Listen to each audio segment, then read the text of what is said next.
Chapter 1. The Road That Watches Back. The night Sarah Calloway left Asheville, she didn't cry. She had already done her crying. 3 months of it, in fact, pressed into a pillow thin enough to hear through, in the guest room of a house that had once been called hers. She had cried when Drina showed up at the pack house door, one hand curved around a swollen belly, and the other clutching a letter in Seal Donmir's unmistakable handwriting. She had cried when she read it, she had cried when she didn't. Now she simply drove, the highway unspooled in front of her headlights like something unraveling, pale asphalt, dead pine trees standing sentinel on either side, the occasional reflective strip glowing green, and then gone. It was the kind of road that existed in the space between places, the kind that didn't appear on most maps because no one was supposed to be on it at 2 a.m. in November with a single bag in the back seat and nothing in the passenger seat except a gas station coffee going cold. She hadn't told anyone she was leaving. That was the thing about being human in a pack. They assumed you'd stay.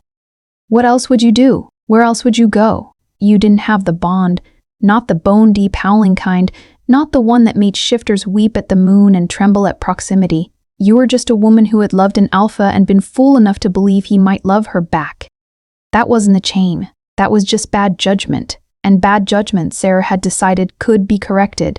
She had a contact in the town of Grey Hollow, a human woman named Bess, who rented rooms above her hardware store and didn't ask questions. Sarah had found her through a message board for people leaving complicated situations, which was the most delicate way the internet had ever described fleeing supernatural communities. The drive was 7 hours. She had a full tank and a playlist of music she had not been allowed to play in the pack house because it wasn't to Cale's taste. She turned it up loud enough to feel it in her ribs. It was somewhere around the 3rd hour when the forest on either side of the road had grown thicker and darker, and the playlist had cycled around twice, that she saw it. On the shoulder of the road, just beyond where her headlights died into darkness. A wolf. Not a small one. Not the kind tourists in the mountains sometimes photographed from their car windows with trembling hands. This was enormous, silver black in the weak light, with eyes that caught her headlights and burned back at her like 2 lit coals in a pale face. It wasn't moving. It was simply there, planted at the edge of the tree line as though it had been waiting, as though it had known she would come down this specific road at this specific hour and had arranged itself accordingly. Sarah's foot lifted off the gas without her deciding to lift it. The wolf didn't flinch. It didn't run. It held perfectly, supernaturally still, and it watched her with an attention that had weight to it, the kind of gaze that pressed against the inside of the car windows and made her feel, suddenly and uncomfortably, like the one in the enclosure. She had spent 4 years in a shifter pack. She knew the difference between a natural animal and a wolf that was something more. She knew it the way you knew a storm was coming before the clouds changed. Some secondary nervous system firing warnings in the soft tissue of the throat. This was not a natural animal. She pressed the gas and drove. The wolf was gone when she glanced in the rearview mirror. No retreating shape, no movement in the underbrush. Simply gone, as though it had stepped backward through a seam in the night and sealed it behind itself. Sarah told herself it didn't matter. She arrived in Grey Hollow at dawn, when the light was still blue and uncertain, and the town was only beginning to clear its throat. A bakery opening. A street cleaner moving slowly through the center of the main road, a dog sitting alone on a porch step watching her rental car pull into the lot behind Bess Moreland's hardware store with the particular dignity that old dogs had. Bess was already awake. She was the kind of woman who was always already awake, stocky and gray-haired and wearing a canvas apron over her clothes, as though she had plans to do several things before most people had finished. Breakfast. She took one look at Sarah's face and handed her a key without being asked. 3rd floor, she said. Heat takes a minute to come up. There's instant in the cupboard. Thank you, Sarah said. Don't thank me yet. Town's quiet in winter and that makes people nosy. Keep your curtains pulled the first week. It was good advice and Sarah intended to follow it. She intended, in fact, to follow all reasonable advice and none of her instincts for the foreseeable future, given that her instincts had led her to spend 4 years in Asheville pouring herself into a man who had been building something with someone else the entire time. Her instincts could take the winter off. The room was small and low-ceilinged, and the window above the bed looked out onto a narrow alley and, beyond that, the beginning of the forest that wrapped around the north end of Grey Hollow like a dark sleeve. The heat did take a minute to come up. The instant coffee was terrible. Sierra sat on the edge of the bed in her coat and held the mug and watched the forest lighten from black to gray to a deep foggy green, and thought about nothing in particular, which was the best she could manage. She didn't think about Cale's face when he'd gone quiet in the hallway outside the guest room that last morning. She didn't think about what Drina's letter had said, specifically about the child and about the ceremony and about what it meant for the bond that Sarah had been told was hers. She thought about the wolf on the road, the way it had looked at her. Not like prey, not like a curiosity, like recognition. She didn't sleep that first night. She lay in the dark with her hand flat on the mattress and listened to the forest settle and shift and breathe, and somewhere deep in the tree line, very far away or very close, she couldn't tell, something howled once, long and low, and then went silent. Grey Hollow did not answer. But Sarah's chest did, in a place she had no name for. A low resonance like a bell struck once and not yet finished ringing. She pressed her fist against it and closed her eyes and told herself it was grief. She almost believed it. Chapter 2. The town that keeps things Grey Hollow in winter was the kind of place that looked like it had been left somewhere and not quite retrieved. The main street had the bones of something that might once have been a proper small town. A diner with original signage, a library that looked older than the rest of the buildings combined, a post office with a flag that snapped in the cold like something irritated. But the windows of every third shop were dark, and the pavement buckled at the edges where tree roots had been working at it for decades, patient and indifferent to municipal planning. Sierra liked it. She liked that no one had bothered to make it charming. It was simply itself, weathered and unadorned and continuing. She found the diner on her second morning. It was called Harlow's, and it had a counter with 6 stools and 4 booths and a chalkboard menu that had clearly not been erased in several days because the specials listed were from a weekend. The woman behind the counter had her hair pinned up with what appeared to be a pen and a takeout chopstick, and she looked at Sarah the way people who work alone in small diners look at new faces, with the particular blend of welcome and calculation that comes from being both socially starved and appropriately cautious. "Passing through?" she asked, setting down a coffee without being asked, which Sarah decided immediately was the single most civilized gesture she'd experienced in months. "Staying a while," Sarah said. "Bess's place? You know her?" "Everyone knows Bess." The woman refilled the coffee that didn't need refilling, which was her way of continuing to be nearby without having to justify it. "I'm Lena. I own the Disaster." She gestured at the diner with the kind of pride that didn't require the thing to be impressive. "Sarah. Just Sarah? For now." Lena accepted this the way people in small towns accepted all the information people didn't give them, by filing it carefully for future reference and continuing the conversation as though it hadn't been notable. Sarah ate eggs and toast and drank 3 coffees and felt, for the first time in longer than she could track, something adjacent to normal. Not good, not safe, not yet. Not when every unfamiliar creak of a building made her neck tighten in that old animal way, the way 4 years of pack proximity had installed in her without her permission, but normal. She could work with normal. "Forest quiet last night?" she asked, because she needed to know and didn't know how else to ask. Lena's hand paused just slightly on the counter she was wiping. "Depends what you mean by quiet. I heard something, a howl, I think." "Leave. Wolves in the hills," Lena said. The wiping resumed. "Been there as long as anyone can remember. They don't come into town." "Do they bother anyone?" "Not the way you might think." Lena set the cloth down and looked at Sarah with eyes that knew more than her voice was currently offering. "You from somewhere with wolves?" Sarah smiled. It felt like operating a mechanism she hadn't used in a while, finding the right grip. "Something like that." "Then you know how it is," Lena said simply and moved to the other end of the counter. Sarah did know how it was. That was precisely the problem. She spent the rest of the morning at the library, which turned out to be one of those libraries that had been accumulating material since before anyone thought to have standards about it, so that the shelves mixed paperback romances and tax law textbooks and hand-bound local histories with no apparent organizational principle except time. The librarian was a man of about 70, with the energy of someone who had long since stopped caring whether the library was organized and started caring only whether it continued to exist. He pointed her toward local history when she asked, and then returned to his desk and a crossword and didn't look up again. Sarah found it in the 3rd book she tried.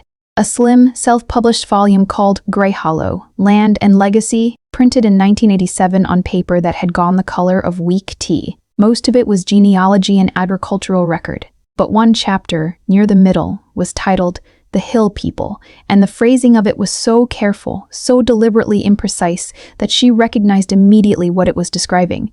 Shifters. Not called that. Called the old families, the hill folk, those who keep to the old ways. But the descriptions were unambiguous once you knew what to look for. Territory markings described as boundary posts. Illness that passed through families but spared outsiders. Transformations referenced obliquely as changes in the seasons of a man.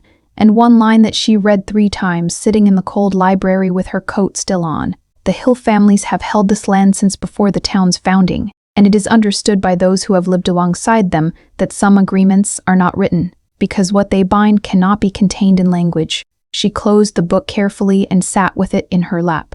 She had left 1 pack. She had apparently driven 7 hours to land in the territory of another. The question was whether they already knew she was here. She had her answer that evening, when she walked back to Bess's building through the darkening main street and stopped at the corner and felt it. A gaze, specific and heavy, landing on the back of her neck with the precision of a hand placed there. She turned. The street was empty, but the shadows at the far end, where the road curved toward the forest, had a quality to them that the other shadows didn't. A density. A patience. She was being watched, not aggressively, not hungrily, but watched the way something watches when it is deciding, when it is waiting for a piece of information it doesn't yet have and is prepared to wait for as long as is necessary. Seer looked directly at the shadow. The shadow looked back. Then she walked upstairs, locked her door, and sat with her back against the wall and her heart doing something complicated in her chest. Not quite fear, not quite something else. Until it stopped. Chapter 3. The Stranger Made of Silence. He came into Harlow's diner on Thursday, and Seer knew him before she understood that she knew him. It was a physical thing first, a sudden specific awareness of the door opening behind her. A shift in the air quality of the room that was too subtle to be temperature and too pronounced to be nothing.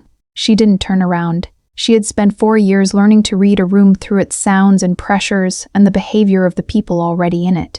And she read this one clearly. Lena's posture changed, shoulders drawing up and then deliberately releasing, a performance of casual she didn't usually have to make. The older couple in the far booth went quiet mid-sentence. He sat at the counter 2 stools down from her. When she finally looked, slowly, the way you'd look at something bright, he was already looking back. He was tall even sitting, broad through the shoulders in a way that had nothing to do with effort and everything to do with architecture. His hair was dark and damp from outside cold, pushed back without care. His jaw held the kind of tension that lived there permanently, a structural thing rather than a reaction. His eyes were a pale gray that in the diner's overhead light appeared almost silver. She had seen those eyes twice before. On the road. In the dark. "Coffee?" Lena asked him, and her voice was an instrument being played very carefully. "Please," he said. His voice was low and unhurried, the kind of voice that didn't need volume because volume was never the question. He wrapped his hands around the mug when it came and looked at it, and not at Sarah, and the act of not looking at her was so deliberate it was louder than looking would have been. She went back to her breakfast. For 4 full minutes they sat in the silence of 2 people pretending not to be aware of each other with the concentrated effort of people who are enormously aware of each other. Sarah ate her toast. He drank his coffee. Lena found reasons to be at the far end of the counter. "You're new here," he said. It wasn't an accusation. It also wasn't a question. "I am," she said. "Staying long? I haven't decided." A pause. He turned the mug slowly on the counter, watching it. Grey Hollow's a particular kind of place. It takes a particular kind of person. What kind is that? Someone who doesn't need things explained. She looked at him then, directly, the way you looked at something you were trying to see clearly rather than peripherally. Up close, the silver in his eyes was more pronounced, and there was a quality to his stillness that she recognized from years of proximity to people who kept something large leashed very tightly inside them. Not danger, exactly. Or not only danger. "I've lived in particular kinds of places before," she said. "I understand how they work."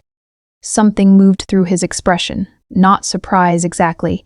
More like the confirmation of something he'd suspected. A piece of information arriving on schedule. "Mail," he said. "What?" My name? Male Vordain. She held it for a moment.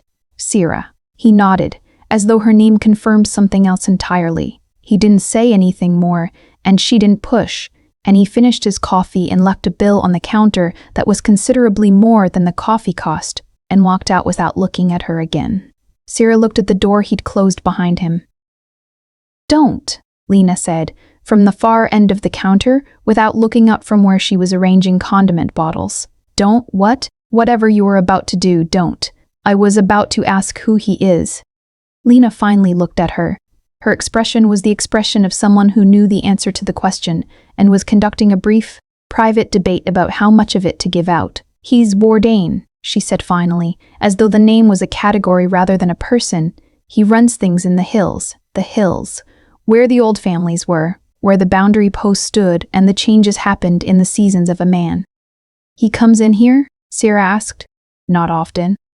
Lena picked up her cloth again. He's been in twice this week. Twice. Once before Sarah arrived and once after, or once after she arrived and once more after that. She left the diner and walked to the hardware store and climbed the stairs and stood at the window of her room looking at the forest, which looked back at her with its usual impenetrable quiet. She thought about what she knew. She knew she had fled a pack. She knew she had driven, half on instinct, half on desperation, to a town that sat inside another pack's territory. She knew a wolf had watched her on the road, not a natural wolf. She knew that wolf's eyes were the same silver pale as the man in the diners. She also knew, and this was the thing she kept turning over, the thing that made the least sense and the most sense simultaneously, that she had felt no fear when he'd sat down beside her. She had felt other things. Awareness, unease, the particular tension of a string pulled taut, but not fear, and fear, in her experience, was the entirely correct response to finding yourself in the territory of a powerful, unknown shifter after fleeing your last pack. The absence of it bothered her more than its presence would have. She dug her phone out of her bag and pulled up a new message. She sat with it for a long moment, thumb hovering, then typed, "Landed somewhere." Fine. Don't look for me. She sent it to no one. There was no one to send it to, really, and set the phone face down on the mattress. Outside, the fog that had been hanging at the edge of the forest all day began to move inland, thickening, turning the street below into a suggestion of a street. By evening, it had swallowed the road and the lamplight and most of the shapes Sarah used to orient herself, and the town became a sound without a picture, footsteps she couldn't see, a door somewhere, the sigh of the building settling in the cold. Through all of it, she sat and read and did not go to the window again. But she noted, without meaning to, without wanting to, that she had not heard the wolf howl since the night she'd looked directly at the shadow on the corner, as though it had been waiting for acknowledgement. As though now that she'd given it, it could rest. Chapter 4. What he won't say, he did not come back to the diner the next day or the day after. Sira noticed this with the mild, irritating precision with which she noticed everything about Grey Hollow. She had spent years as the only human in a pack, which had calibrated her senses in ways she hadn't asked for and couldn't undo. She noticed the absence the way you'd notice the absence of a sound you'd stopped expecting to hear and then suddenly realized had been marking time. She found the folklore library on Saturday. It wasn't exactly a library, it was a room at the back of the Historical Society building on Crane Street, and the Historical Society building was also the site of a modest genealogy archive and what appeared to be a community storage unit for anyone who donated furniture would it. Ani donated furniture without a destination. But the folklore room was real, and it was maintained by a woman named Aldra Ben, who wore her white hair in a severe braid and appeared to have opinions about the filing of documents that she had held since approximately 1975, and had never been talked out of. Sira told her she was researching local history. Aldra looked at her with the eyes of someone who had been told this before and had generally found it to mean something else. What kind? She asked. Old settlements, territorial history, what was here before the town? Before the town was the land, Aldra said. What was on the land? A pause, deliberate as punctuation. Come back Tuesday. I'll have something for you. Sarah came back Tuesday and Aldra had a box. It was a proper archival box, acid-free, labeled in a handwriting that was startlingly small and precise. Inside were photocopies of documents, original handwritten records, and 2 items that were not documents at all. a charcoal rubbing of something carved into stone, and a loose page from what appeared to be a personal journal dated 899, which described, in careful and fearful and meticulous detail, a ritual witnessed at the edge of what the writer called the Vording grounds during a full moon in October. The ritual involved fire and the lake and figures that were not entirely figures, and it involved, most notably, a binding. The writer used that specific word, underlined twice, between a name spoken aloud and the moon itself. Moon binding, Sarah said softly, mostly to herself. Aldra, shelving something across the room, said without turning around, "Old families had old ways of keeping their blood strong." "What does the binding do?" "Different things for different houses." A pause, precise and loaded, for the Vordanes. "From what I've gathered in 50 years of this room, it's about succession, the alpha line. Whoever inherits the title carries the binding with them. The moon recognizes them, and if the binding passes to someone the moon doesn't accept..." Aldra turned around then. She looked at Sarah with an expression that was not surprise. Nothing seemed to genuinely surprise this woman, but with something close to assessment. "Then the pack weakens. The bind phrase, you get disruption." Sarah thought of Kale. She thought of Kale's pack, Ashbale, and the way it had felt in the last months before she left. A fraying, yes, something pulling loose from its own center. She'd attributed it to the tension, to the secret Drina had been carrying. She hadn't thought about what it might mean for the lineage.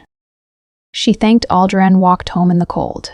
The cold had settled into Grey Hollow in earnest now, the kind that came off the mountains and moved through the town like something with intentions. The fog was persistent, a daily presence that thinned in the afternoon sun and thickened again by dark, and walking through it had a quality that Sarah had started to accept rather than resist, the way you accepted, eventually, that a thing was going to keep happening.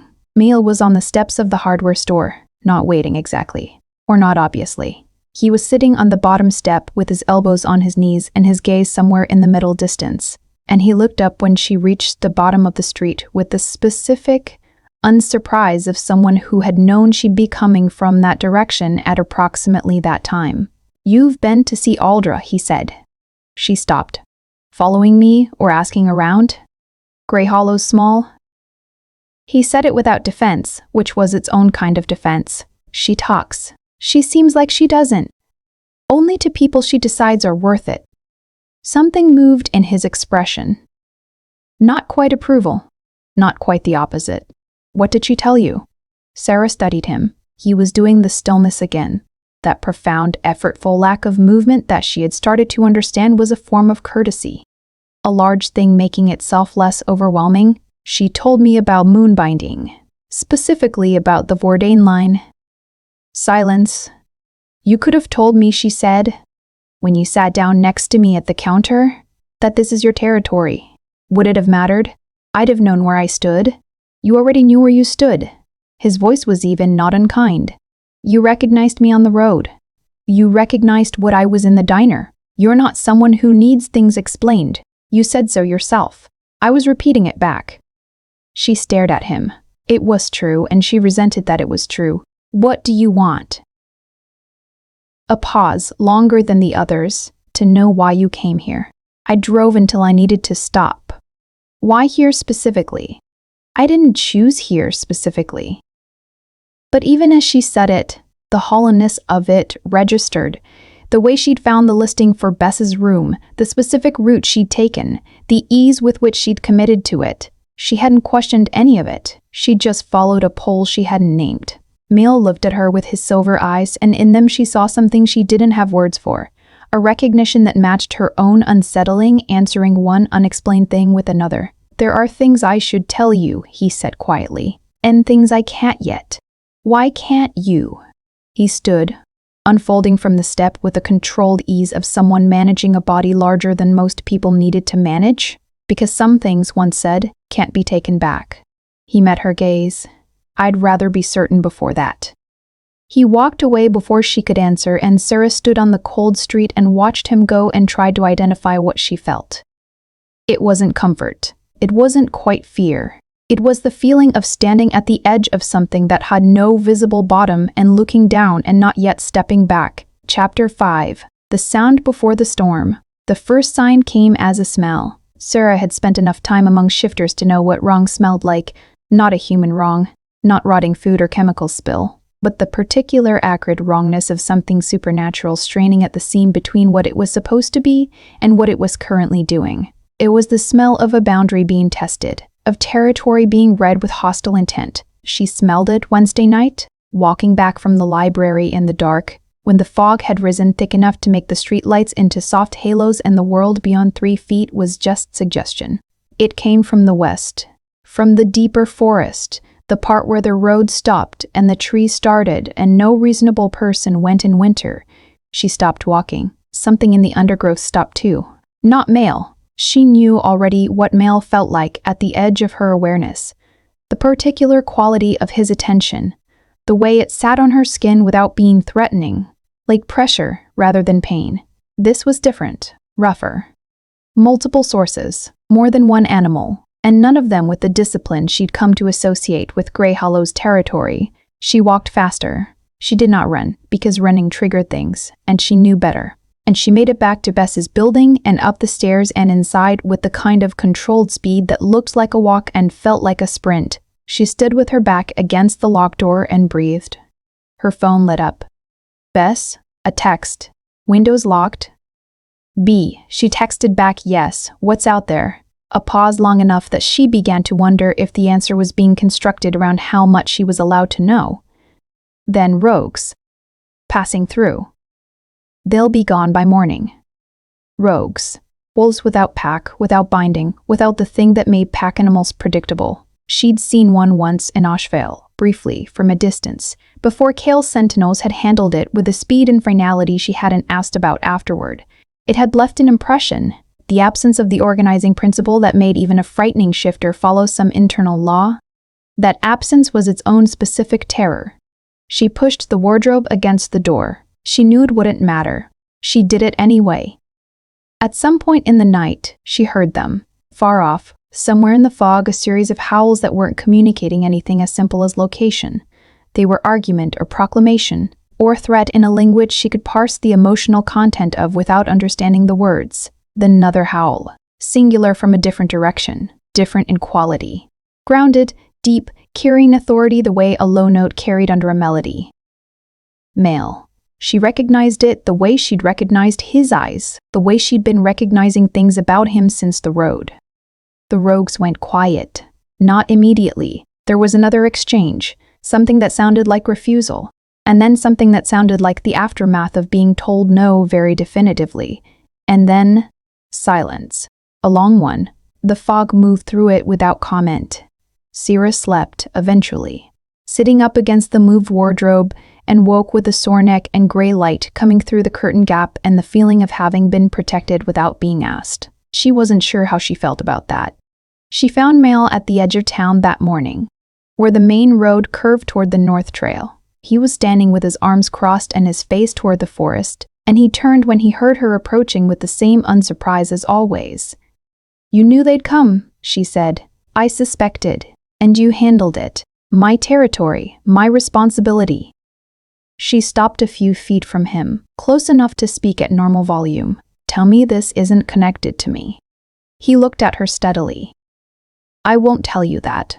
The cold settled between them. Somewhere in the forest, a bird moved through underbrush with a small, desperate sound. "Who sent them?" she asked. Silence, but a different kind of silence now. Not his usual deliberate quiet, but something with weight in it, something that was making a calculation. "I don't know yet," he said finally. It wasn't the whole truth. She could hear the architecture of what he wasn't saying, the gaps that had the shape of what he knew but wasn't ready to say. She didn't push. She had been in enough situations where pushing prematurely closed doors that patience would have opened. "Sarah." His voice was lower than usual. "The binding. What Aldra told you about the Vordain line?" He paused, and she watched something move through his expression that she had no map for yet. There are things that can draw attention to a territory. Unusual things. Presence. Lineage. The moon reads certain things and... He stopped. "And what?" He looked at her. The silver in his eyes in morning light was almost luminous, and the expression behind it was the expression of a man standing on the edge of something he had decided somewhere, not to do, and finding the decision increasingly difficult to hold. "Nothing yet," he said quietly. "I'm sorry, not yet." She walked back to town. She didn't look back, but she felt his gaze the entire way, not following her, not pursuing, but holding her in attention the way you'd hold something fragile, as though attention itself could be a form of protection. She didn't know what to do with that. She didn't know what to do with any of it. But her hands had stopped shaking by the time she reached the diner. And she ordered coffee and toast and sat in the window where the fog was finally thinning, and she let herself, cautiously and with full awareness of the risk, sit with the feeling that she was not, at this particular moment, entirely alone. Chapter 6. What the moon already knew. The full moon arrived on a Friday, and with it came the truth. Not all of it. She understood later that full truth was still being rationed out in careful measures, but enough. Enough to replace theory with fact, to make the shape she'd been tracing in the dark suddenly legible. She'd known a full moon was coming. She'd watched it build through the window of her room.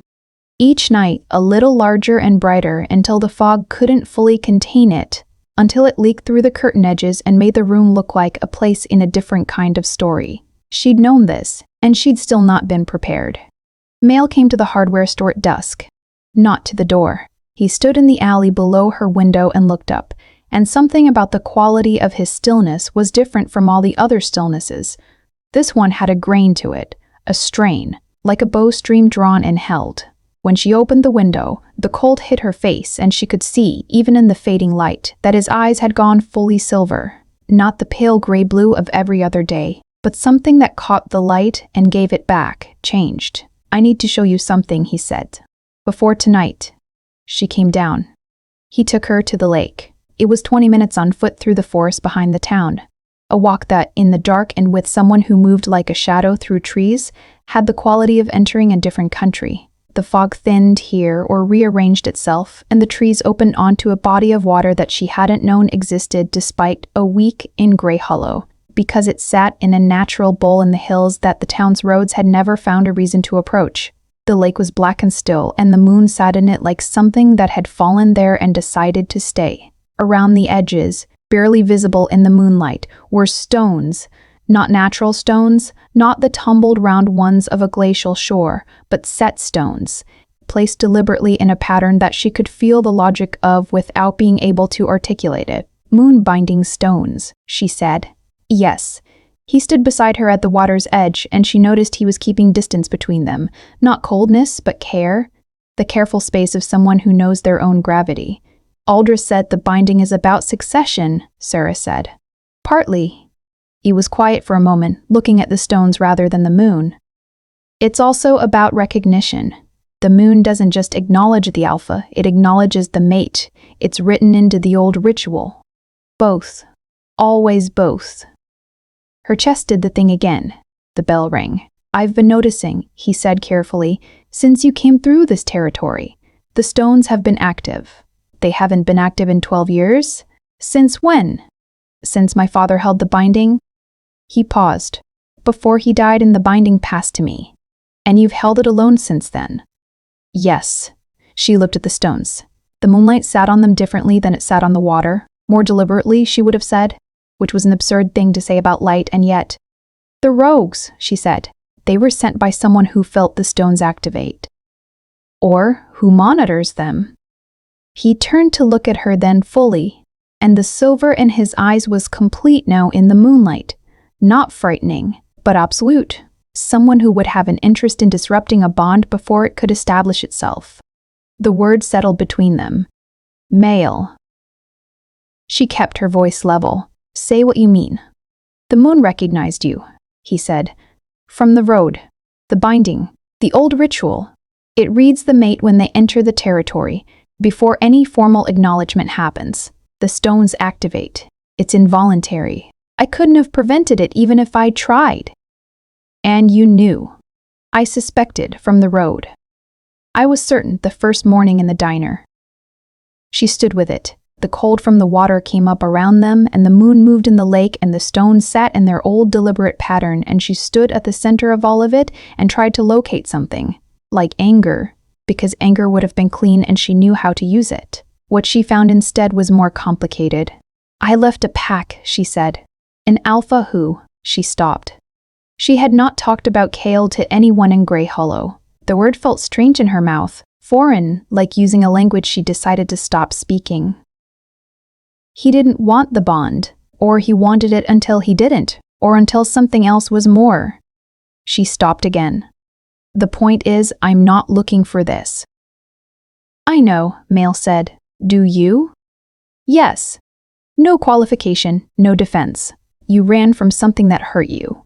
I know what that looks like. I'm not asking you to run toward anything. Then what are you asking? He was quiet for a long time. The water moved slightly at the edges, nothing wind could account for the chance to be something other than the thing you have to run from. It was the least alpha thing she'd ever heard an alpha say. She looked at him for a long time, at the silver eyes and the careful space he was keeping, and the expression that was not asking her to do anything except stand here in the cold with him for another moment. Just this one. The Werewolves will come back, she said finally. Yes, because whoever sent them wants to stop the bond from completing. Yes. And the bond completing would strengthen your pack, your binding. Yes. She looked at the moon and the lake.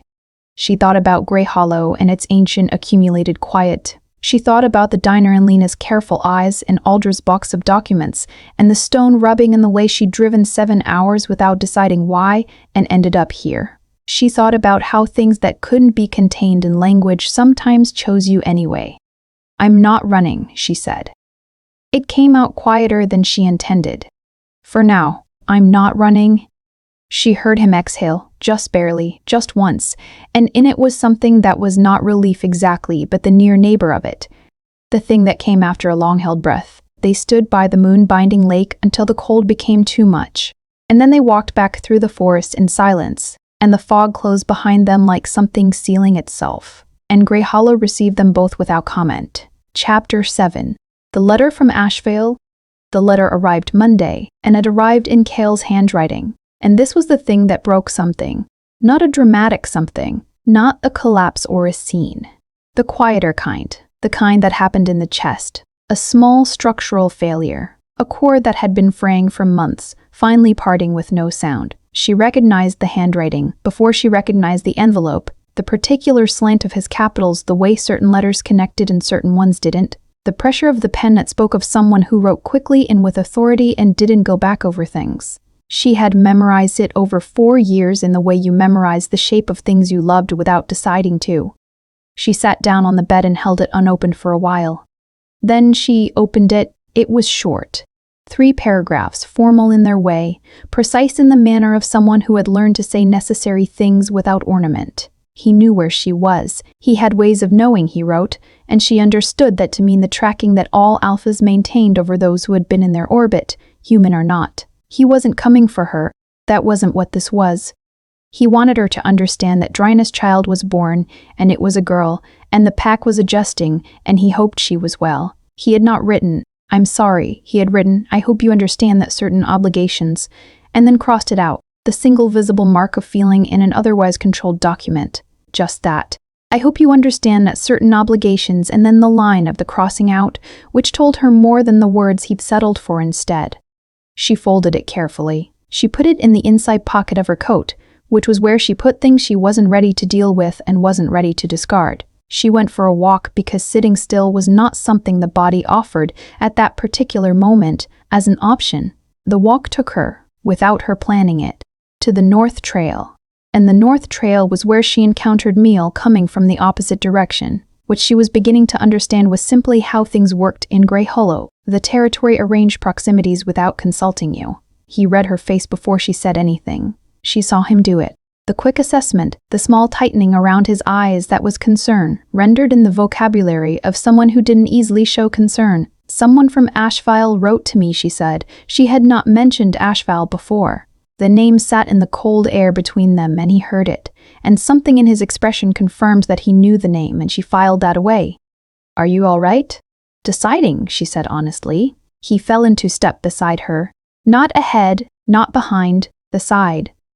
And they walked the trail in silence for a while, and she was grateful for it in a way she couldn't have articulated. not the silence of someone waiting for her to speak, the silence of someone whose presence was the offer itself. "He's not coming here?" Mael asked eventually. He said no. "But you don't believe him." She thought about it. "I believe he believes it," she said. "He may not be able to hold it. The binding, what was between us wasn't a full mate bond, I think, but it was something. 4 years is something." She paused. "And now you're telling me there's something here and I don't entirely know what to do with that, with any of it." "You don't have to know yet. That's a generous position." "It's a practical one," he said. "Forced knowing is just a different kind of running." She stopped walking. He stopped too, turning to face her on the trail, and they stood in the cold among the bare trees with the fog sitting low over the ground and the light flat and white through the cloud cover. "You initially rejected me," she said. "On the road, you saw me. You recognized what the stones were reading, and then you let 3 days go by before the diner." He met her gaze. "Yes. Why?" A pause, and she could see him deciding how honest to be, making the calculation in real time and deciding, apparently, on the full version. "Because accepting what the moon says isn't the same as accepting what's right," he said. "I wanted to know if I was choosing it, not just obeying it." "And? I am," he said quietly, "choosing it." The cord that had parted in her chest that morning tightened with something else now. Not the same thing, not the old thing, but something adjacent to the old thing's better possibility. She looked at him, and he looked back, and neither of them said anything for a moment. That stretched and did not become awkward. "Someone sent the rogues," she said, returning to the practical, because the practical was what she had available. "Someone from Asheville, or connected to Asheville. If Keel knows where I am, then others might." Mael finished. "Yes, I've been thinking about that." "What do we do?" We landed between them, and neither of them acknowledged it, and both of them heard it. "We find out who before they come in larger numbers," he said, "and we don't wait for them to force the question." She nodded. She took the letter from her pocket and held it for one more moment. The weight of it, the slant of the handwriting, the crossed-out line, and then she let it go. Not discarded, just released, set down somewhere outside herself where it could exist without taking up residence. They walked back to town together in the fog, and she noticed that the distance he'd been maintaining since the lake was slightly smaller now, and she noticed that she hadn't moved away. Chapter 8. Before the moon goes out. They came on Thursday, and they came with intent. Not the testing approach of the first group.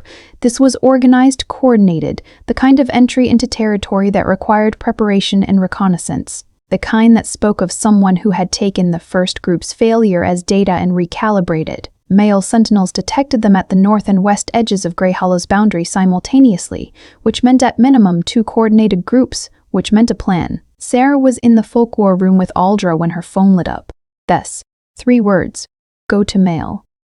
Aldra looked up from her filing and said, without being told anything, "The side door. Leave your coat." "Why?" "Because they'll track the cold from outside on a coat." A pause. "The Vordane's territory has a secondary access from this building. 3rd storeroom, back wall, the panel with the handle. You'll come out at the base of the hill trail." Sarah stared at her. "I've lived here a long time," Aldra said with the immense composure of someone who had been preparing for this specific conversation for a specific number of decades. "Go." She went through the side door, through the 3rd storeroom, through the panel that opened onto cold air and the beginning of the hill trail. And she moved fast through the trees with her heart doing the loud, flat percussion thing it did when the situation called for serious movement. The fog was heavy today, the worst yet, the kind that made the trees into vertical suggestions and the ground into a question you answered one step at a time. She heard them before she saw them. 2 figures from the Western group, who had apparently anticipated the trail access, because they were standing in the fog at the point where the path curved, and they were not Grey Hollow wolves, and they were regarding her with the specific blankness of those who had been given a task, and had located its object. "Sarah Calloway," one of them said. "It was not a question." "Who sent you?" She said. "It was also not a question." Neither answered. They spread slightly, a flanking move. Routine, the kind she'd seen practiced in Asheville's training grounds, on the days she'd watched from the packhouse windows, and thought she was just an observer. She was not purely an observer. 4 years of pack proximity had given her knowledge of things she'd absorbed without being taught. She understood angles and distances and the physics of what a large body in motion committed to before it reached you. She understood that the bigger one would move first and move right, and she understood that the tree at her left was close enough. She moved left and behind the tree before the bigger one closed half the distance, and from behind the tree she threw the only thing she had, a stone from the trail edge, hard and accurate, which was not a supernatural attack by any measure but was a distraction, and distraction was currency. Mael came out of the fog like something the fog had made. He was not entirely himself, not in the way that mattered. The shift was partial, the way she'd seen it in Ashvel's strongest wolves in moments of high threat, the body remembering what it was underneath. Larger. The silver eyes burning in the gray. He moved with the absolute economy of something that was not performing threat, that simply was it. The two wolves from the Western group assessed the situation with the speed that supernatural beings assess situations and made a decision Sarah understood was probably correct from a survival standpoint. They ran. Mail let them. She understood that too. Let them carry the information back. Let whoever sent them know this territory was held. He came to her and she realized she was standing with her back against the tree, with her hand still closed around the second stone she hadn't thrown. And she opened her hand and set it down, and he looked at her with an expression she had no precedent for. Something between wild and wrecked, the expression of someone who had crossed a significant interior distance and had not quite arrived at the other side yet. "You're not hurt," he said. It came out low and unsteady. "No." When Bess texted, "I'm not hurt." He stopped 2 feet from her and she could feel the heat coming off him. The way she'd felt it in the diner, but more so, and the silver in his eyes was high, and she understood that the distance he'd been keeping had entirely different dimensions, now that something had threatened her in front of him. His self-control was visible as an object. She could see him holding it. Male. She kept her voice even. "I'm all right." "I know." He closed his eyes, breathed, opened them. "I know." They stood in the fog and the trees, and she could feel the bond. Not as a concept anymore, not as something Alder had described in careful historical terms, but as a physical fact, a pull with direction. The thing in her chest that had been ringing quietly since the road, now ringing at full volume. "You called it a choice," she said. "It is." "I'm choosing to," she said. "I want you to know that. Not the moon, not the stones, me." The expression that moved through his face at that was the most unguarded thing she'd seen from him. Something cracking open, not with damage, but with the release of something very long held. He reached out, slowly, giving her every opportunity to step back, and placed his hand against the side of her face, the back of his fingers against her jaw, barely touching. The most careful contact she'd felt in years. "We still don't know who sent them," he said quietly. "We will. There'll be more." "I know." She held his gaze. "I'm not running." The fog moved around them and the hill trail was silent except for the far sounds of Grey Hollow settling into its ordinary Thursday, and the two of them standing in the trees with their hands and their choices and the old moon binding stones somewhere below them at the lake, doing what they've been doing for a century and a half without anyone's permission. Chapter 9. The name of what this is. It was Lena who told her. Not intentionally, or not in the way of someone who had decided to tell her. In the way of someone who had been holding something for a long time and had arrived without planning at the point of no longer being able to hold it. It happened on a Sunday morning in the diner, quieter than usual, with snow coming down outside in the soft, undramatic way of the first real snow of winter. Not threatening, just settling. The town putting on a different coat. Sierra had been in Grey Hollow for almost 3 weeks now, and the diner had become a fixed point, a daily anchor. And Lena had become the person she knew best in this town and trusted most, which said something about the town more than Lenta. The person who sent the rogues, Lena said without preamble, without looking up from the counter she was wiping. "You've been trying to figure it out." "Mail's been trying to figure it out," Sarah said carefully. "There's a woman in Ashvale," Lena said. "Her name is Drina." The silence that followed had several layers. "You know about Drina," Sarah said. "I know about Ashvale the way people in border territories know about the packs near them." She finally looked up. "I know Drina was Kel Donmir's mistress." I know she bore him a daughter, and I know she has ambitions for that daughter that require a pause. Clearing the field. I'm not in the field anymore, Sarah said. I left. You entered Vordain territory and the stones activated. Lina set the cloth down. Her voice was flat and factual, not unkind. Drina has people watching the territory markers. She has people in several towns. She wants the Vordain binding disrupted. A weakened pack on Ashvale's western border is useful to Kale, whether he knows she's doing this or not. And the completed Vordain bond. She stopped. Would protect this territory and make it less useful to Ashvale, Sarah finished. Would also close a door, Lina said carefully. For you, for your connection to that pack. Once a moon bond completes, an alpha's claim, even a partial claim, even 4 years of proximity, releases. Sierra sat with this. Drina wants to keep me in Kale's orbit, she said slowly. Even removed, I'm still a variable she doesn't control. A completed bond elsewhere removes me from the equation entirely. That's my understanding. And the rogues. We're meant to either drive you away, or… Lina paused, picking her words with visible care, or draw you out before the bond could complete, before you chose. Sarah looked at her coffee. She thought about the letter.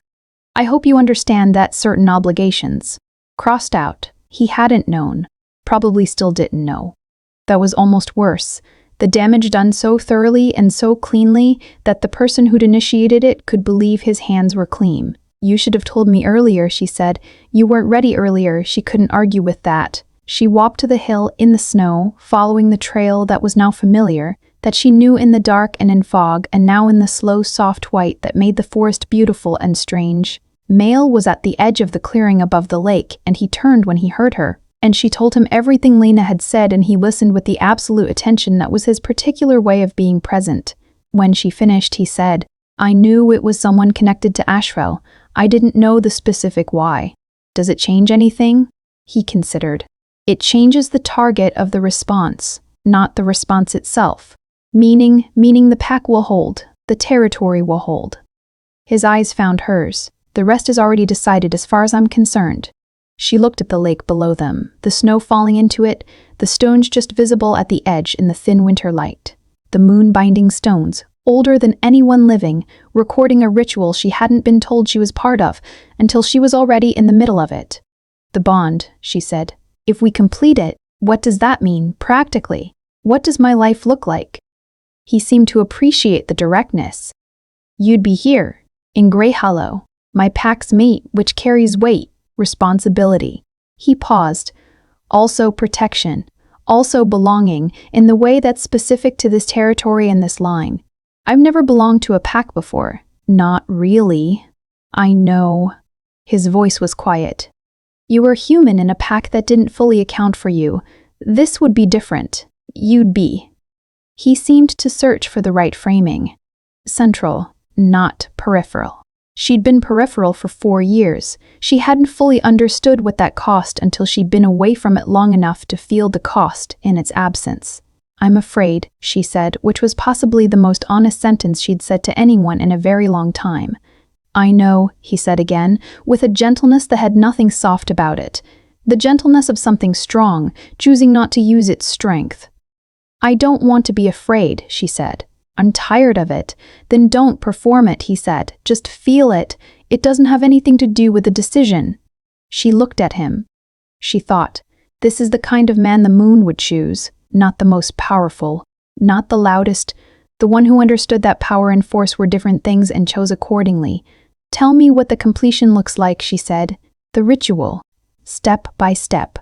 And he told her, quietly, in the snow, with the lake below them and the territory around them and the old stones waiting, and she listened to all of it and asked the questions that needed asking, and when he was done, she nodded. Not yes to all of it, not yes to everything she didn't yet know, just yes to this, to now, to the next step. The snow kept falling. The forest was absolutely still. Chapter 10. The last night of the old binding. They came in force on the night of the completion. She had expected it. Mael had expected it, had arranged the pack's sentinels in a perimeter that stretched farther than usual, 3 lines deep, covering the forest approaches and the road and the high ground above the lake. Grey Hollow's wolves were not a large pack, but they were old, and their binding to the territory was bone deep, and they knew this land the way a hand knows, the inside of a pocket, by feel, in the dark, without error. Drina had sent 8. Sarah didn't know the exact number until after, in the moment, standing at the edge of the lake with the moon overhead and the binding stones active. Genuinely active. The light coming up off them not from the moon alone, but from something in the stone itself, some old response to proximity and intent. She only knew that the forest on 3 sides had begun to sound wrong. "Stays the water's edge," Mael said. Not a command, a placement, putting her where the binding's protection was strongest, where the lake surface was reading the moon and the stones were responding and the ritual's resonance was at its peak. "I can be useful," she said. "You are useful. You're central." He looked at her. "The completion starts with you grounded here. If you move, it disrupts." She understood. She stayed. The fight happened largely in the forest.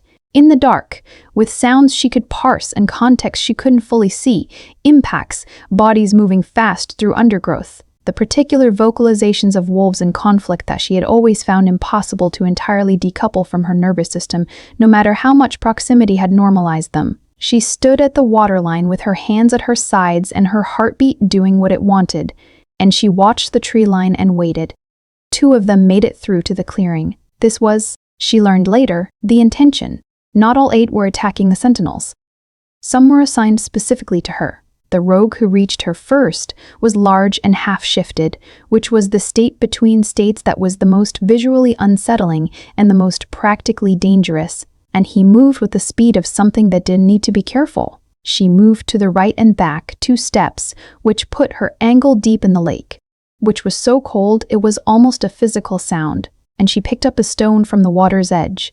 Not a throwing stone, not a distraction stone, a moon-binding stone, one of the arranged ones, which she had absolutely not been supposed to do and did anyway, because sometimes you worked with what you had. The stone hummed in her hand, not metaphorically, physically. A vibration that climbed her wrist and into her arm and settled somewhere in the center of her sternum with a warmth that had no business existing in water this cold. The rogue stopped. He stopped the way you stopped when something in the territory pushed back in a language older than tactics. The stone's resonance was doing something to the air between them. She could feel it even without understanding it. The way the binding was reading her and finding her recognized, confirmed, accepted. Mael was there before the rogue recovered. She was glad later that she didn't have to see all of it. She saw enough. She understood enough to be grateful for the sentinels and the perimeter and the specific kind of violence that held territory so that the people standing in it didn't have to. When it was done the way hard things ended, not with a clear moment, but with a gradual subtraction of wrongness, until the forest sounded like itself again, until the only sounds were snow falling and the lake moving at its edges, and the pack gathering at the clearing's edge with the exhausted, alive energy of people who had just demonstrated something important. She was still holding the binding stone. Mael came to her and saw it and looked at her face and said nothing for a moment. "The ritual," she said. "Yes." He held out his hand, not for the stone, for her. The completion was not what she'd imagined from his description, because the description had been the structure and the reality was the feeling, and the feeling defied structure. She stood at the water's edge with his hands in hers and the moon overhead and the stones in their ancient circle responding. And she said the words he'd taught her, and he said his, and the binding between the territory and its alpha extended, as it had extended for every generation of Vordaints back to the record, to include her name. The moon didn't do anything dramatic. It was already full, it was already there. But the warmth in her chest, the bell ring that had started on the road 3 weeks ago, stopped ringing and started simply being. A permanent note. A foundation. The bond didn't feel like a chain. It felt like a root. She'd been a long time without roots. She hadn't understood how much weight she'd been carrying, trying to stay upright in the wind without them. Around them, the pack was present and quiet, not intrusive, just witness, the way old packs witnessed old rituals, with the gravity of people who understood what was being formalized and why it mattered. She saw Lena at the edge of the circle, and Lena met her eyes and gave a nod that was the compressed version of an entire conversation. She saw Aldra, which she had not expected, standing in her canvas coat at the far edge, upright and watchful, with the expression of someone checking that a record has been correctly filed. She saw Bess, who had apparently been a sentinel this whole time, which Sarah decided she would think about more carefully later. Male kept her hands in his after the words were done. "All right?" he asked. She thought about it honestly. "Getting there," she said. "Yes." The forest was quiet and cold and full of the pack's exhaled breath going up in small white clouds, and the moon was doing what the moon did, and somewhere in Ashevale, 300 miles east, a door was quietly closing, and Sarah stood at the edge of a moon-binding lake in Grey Hollow and felt it close and felt, alongside whatever loss that was, the relief of something finally settled. Chapter 11. What the morning keeps winter stayed for another month, and Sarah let it. She did not rush into Grey Hollow the way she'd rushed into Ashevale. At 23, with her heart full of certainty and her eyes full of a man who'd seemed, in those first months, like proof that the world could contain more than she'd seen of it. She had rushed into that, and the rushing had cost her, and she was old enough now, at 28, to understand that you could love a thing and approach it carefully, that the two were not contradictions. She kept her room at Bess's for the first month. Mile didn't ask her to move it. He did, however, come to the diner every morning. This was the thing she held on to, in the nights when the old hurt surfaced the way old things did. Unpredictably, without apparent cause. The grief of 4 years not erased by a moon ritual but simply given a context that made it survivable. He came to the diner every morning and sat 2 stools down, and they talked about nothing and everything. And the nothings accumulated into something that was the architecture of a life being built together. She told him about her life before Ashevale, her mother's house in the north, the art history degree she'd started and set aside, the friend who'd first brought her into proximity with the pack, and the friend had not intended anything by it and the world had been otherwise.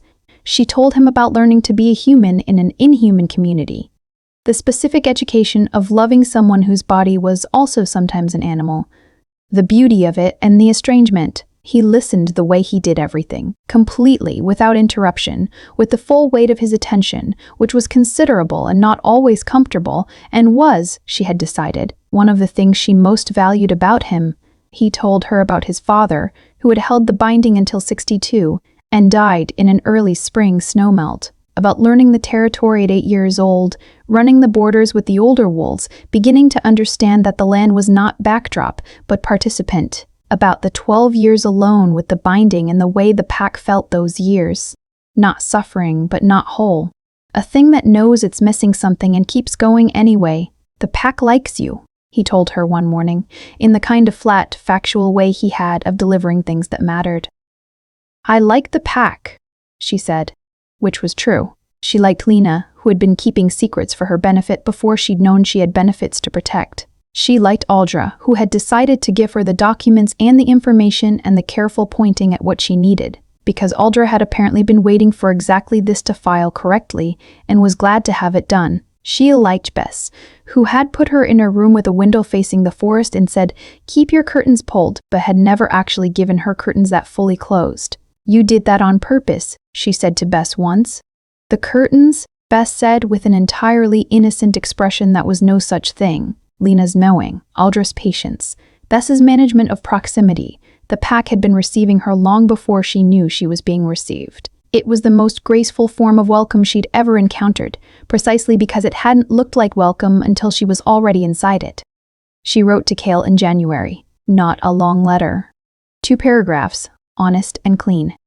She told him she was well and that she was staying in Grey Hollow and that she was, genuinely, not angry. That 4 years had been real even if they'd ended badly, that she hoped his daughter was well. He wrote back in 3 lines, that he was glad she was safe, that he'd heard about the rogues and was sorry he hadn't known what Drina was doing, and that he'd handled it. She believed him. She put the letter in the box with the first one and closed the box and put it somewhere it wasn't the first thing she saw in the morning, which was a reasonable distance. On the night of the next full moon, she walked to the lake herself. Not for a ritual. There wasn't a ritual scheduled. Nothing was needed. The bond had settled into something that wasn't a ceremony anymore but a fact, like her own heartbeat. She walked to the lake because she wanted to see it in the moonlight without urgency, without someone trying to stop a completion or run an alpha off his territory. Just the lake and the stones and the moon doing what it had always done. Male found her there. He always found her there, eventually, because the territory told him where she was and he couldn't quite help listening, and she'd made her peace with that. He sat beside her on the flat rock at the waterline, and they looked at the moon in the lake and the stones at the edge, and neither of them said anything for a long time. "You're staying," he said. Not a question. Just the acknowledgement of a fact that had recently finished being confirmed. "I'm staying," she said. He didn't reach for her hand, which was why she took his. She looked at the moon-binding stones, at the record they kept of every alpha and mate and bond, back through a line she now belonged to. And she thought about belonging, about the difference between belonging to something and belonging with it, about how she had spent 4 years in the first and hadn't known she was waiting for the second. She wasn't waiting anymore. The moon hung in the lake, and the forest was quiet, and the cold was just cold, not threatening, not a mood, just winter doing what winter did in the mountains. The pack slept in the town below. Lena's diner was dark and locked. Aldra's records were filed. Bess's curtains didn't fully close. The world was, for the first time in longer than she could track, simply itself. And she was simply in it. The bell in her chest didn't ring anymore. It just sat, warm and steady, as though it had always been there, as though it had been waiting, all along, to be called home.